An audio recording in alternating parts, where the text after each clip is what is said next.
in Malachi. It says that God has a book of remembrance. And I think it would do you good before you go to bed every night this week to ask God, what did you put in your book today from my life? Jesus Christ, even as a believer with all your works, they're either wood or hay or stubble or silver or gold or precious stones. Now let's visualize. We give a man over here $10,000 and he invests it in wood. The next man is given $10,000, he invests it in hay. The next man has $10,000, it's in stubble. The man over here has $10,000, he invests it in gold. Wouldn't get much at $500 an ounce, would he? And the next man at silver, he wouldn't get too much at $12 an ounce. And the other man in precious stones. But when the fire goes to it, what do you have? All you have is that wood going down until you've got ashes, maybe up to your ankles. And that's all that is left. A man's life, all his ministry, it showed. Do you see the difference between the wood and the hay and the stubble and the silver and the gold and the precious stones? Wood, hay and stubble are above the ground. They catch the eye. Silver and gold and precious stones are below the ground. Nobody sees them. There's a lot of public ministry in that day that's going to go down in ashes, my brother. Every penny you earned since you became the property of Jesus Christ, you'll give an account of before God. Your life is wood. The fire's going to come. Hay, the fire's going to come to it. Stubble, the fire's going to come to it. But what is your life is silver and gold and precious stones. What is gold a sign of? Gold, I believe there, is a sign of our devotion to God. You wouldn't get much gold for $10,000 today. What happens when you burn gold? Nothing. All you do is change it from solid to liquid, but you don't reduce it. What's your devotional life this morning? Would you like Gabriel to hand me the book of your devotional life for the last month and read it to this fine audience? The gold is going to be tried to our devotional life. The silver, what is the silver?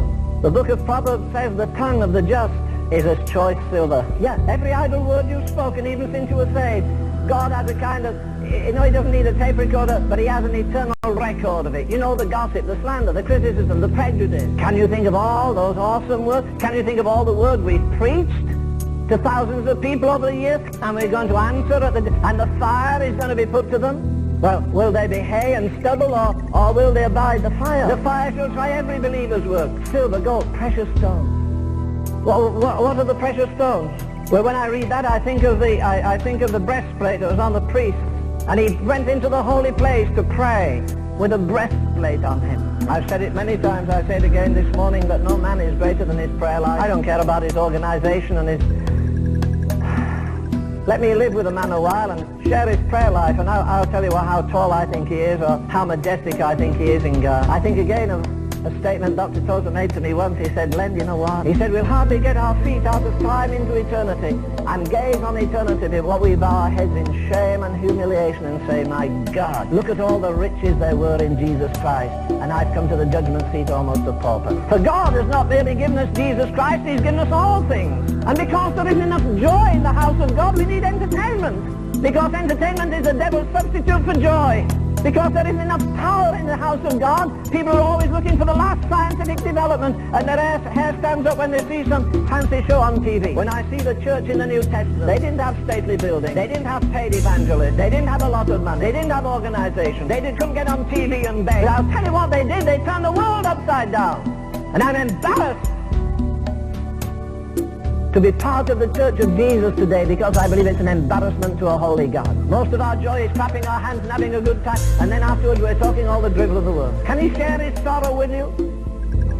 If you're going to get mature in God, all the dwarfs around you will criticize and sneer at you and say you're trying to be holier than the rest of us. You'll discover this, the men who have been most heroic for God have been the men with the greatest devotional life. I preach out of my heart all I believe, and I die for it. But say, am I just a showman? What's my secret life like?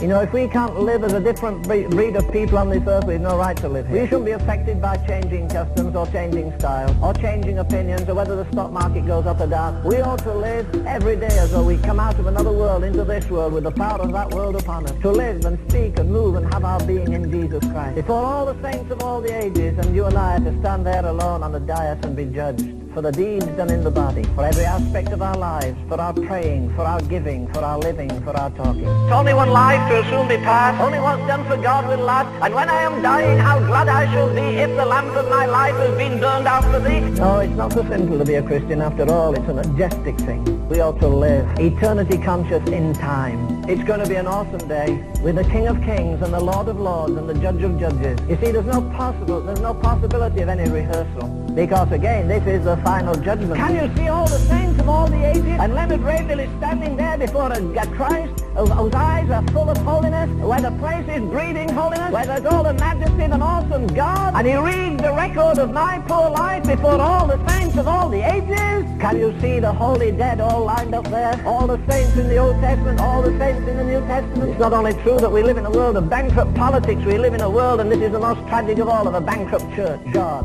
stamps eternity on my eyeball. When I stand at the judgment seat of Christ and he shows his plan for me, the plan of my life as it might have been had he had his way, and I see how I blocked him here and I checked him there and I would not yield my will there be grief in my Saviour's eyes? Grief, though he loves me still. Would he have me rich and I stand there poor, stripped of all but his grace, while memory runs like a hunted thing down the paths I cannot retrace? Lord of the years that are left to me, I give them to thy hand. Take me and break me and mold me to the pattern that thou hast planned. Let's look at all the apostles and all the saints of all the ages. There's Finney, look, there's Finney with his amazing revival. There's William Booth, the founder of the Salvation Army. There's John Wesley. Here are all the great heroic figures, we've all read about them, and here they are all watching while the book is handed down, and somebody's going to read the record. When God opens that book of intercession, when he puts the fire to their prayer life, their devotional life, I'll tell you what, there'll be nothing lost. It won't be wood, it won't be hay, it won't be stubble.